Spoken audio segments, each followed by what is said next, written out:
quelle prière faut-il faire pour bien sûr réussir à votre examen? Donc, il y a bien sûr à peu près 2 ou 3 manières de prier pour bien sûr obtenir votre diplôme, que ce soit le bac ou le BFM. Premièrement, nous avons d'abord, il faut respecter ce qu'on appelle la prière obligatoire, à savoir les 5 prières. Comme par exemple la prière de Subhi, il y a, après Subhi, il y a Zuhuri, après il y a Asri, après il y a comment dire, Mercredi, après il y a Isaï. Donc les 5 prières, il faut les respecter d'abord. Parce qu'avant, bien sûr, demander Dieu, il faut d'abord faire ce qu'il vous demande. Ça, c'est la première chose.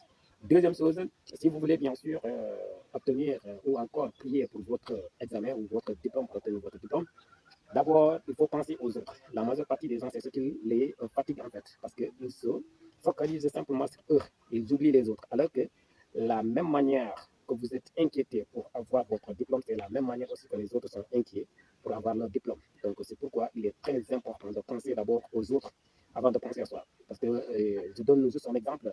Moi aussi, j'utilisais la même chose parce que je faisais d'abord la prière générale, c'est-à-dire je demandais pour tout le monde, je priais pour tout le monde, surtout les candidats. Donc, et après, je terminais par moi-même. Tu vois, donc vous devez faire ça aussi, c'est-à-dire tendre vos mains, demander d'abord Dieu à aider bien sûr tous les candidats, que ce soit le BFM, le bac, donc pour qu'ils puissent obtenir leur diplôme. Et après, vous allez bien sûr demander Dieu aussi, Dieu, moi aussi, puisque je suis dans le même cadre, dans le même besoin. Donc, si ce diplôme-là, il faut bien sûr aussi prier avec une précision, parce que si vous priez simplement pour avoir ce papier-là, ça peut ne pas être un papier, n'est-ce pas, qui est bien sûr un serviteur fidèle. Donc, mais si vous posez des conditions, et Dieu, lui, il va choisir ce qui est bien pour vous, tu vois.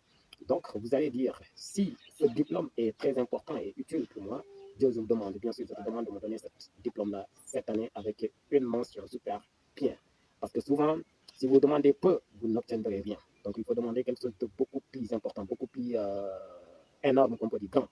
Donc, même si vous n'obtenez pas quelque chose de grand, mais vous allez quand même obtenir la moindre. Donc, demandez Dieu de vous donner ce qu'on appelle ce diplôme-là avec une mention super bien. Donc, comme ça, vous aurez bien sûr une mention, comment dirais-je, bien ou à bien.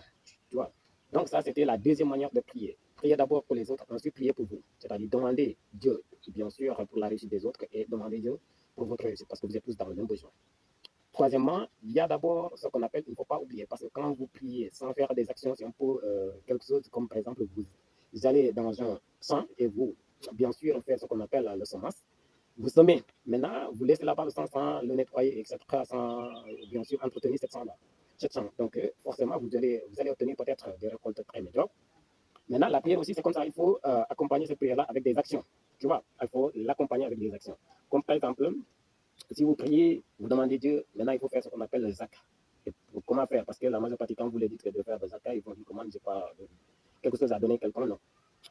Et quand on dit aussi, c'est pas aller dans une, je ne sais pas quoi, pour demander, bon, je suis venu pour faire ça, etc. Si vous avez 25 francs, vous prenez ces 25, vous parlez l'argent, c'est-à-dire que vous prenez l'argent d'abord avant de donner l'argent à qui que ce soit. Vous parlez l'argent. Cet argent-là, ces 25, vous allez donner pour obtenir telle chose et vous donnez l'argent. Et maintenant, il ne faut pas donner n'importe qui. Soit vous donnez les mères, c'est-à-dire ceux qui ne peuvent pas travailler pour eux, les mères ou encore les pères, ou encore les petits-enfants, ou encore les orphelins, etc. Ce sont ces gens-là qu'on donne le zakat, c'est-à-dire ce qu'on appelle les dons. Tu vois. Donc, c'est comme ça que vous allez réussir. Si vous faites ça, si vous avez 25 francs, ou encore 1000 francs, 2000, 5000, etc., donc tout ce que vous avez, vous pouvez bien sûr donner ça et parler d'abord à la chose, n'est-ce pas, que vous voulez donner, ensuite donnez-la. Et comme ça, si vous priez, ça va répondre automatiquement. Je ne suis pas quelqu'un de qui, mais quand même, c'est juste des procédures à respecter pour bien sûr obtenir votre diplôme avec bien sûr des choses merveilleuses. Parce que vous pouvez obtenir, comme je l'ai dit au départ, vous pouvez obtenir ce papier-là, mais sans que ce papier vous serve. C'est possible. Mais quand même, quand vous mettez Dieu dedans, donc si vous obtenez ce papier-là, peut-être, c'est forcément, c'est pas peut-être, ce papier-là va vous servir. Thank you very much.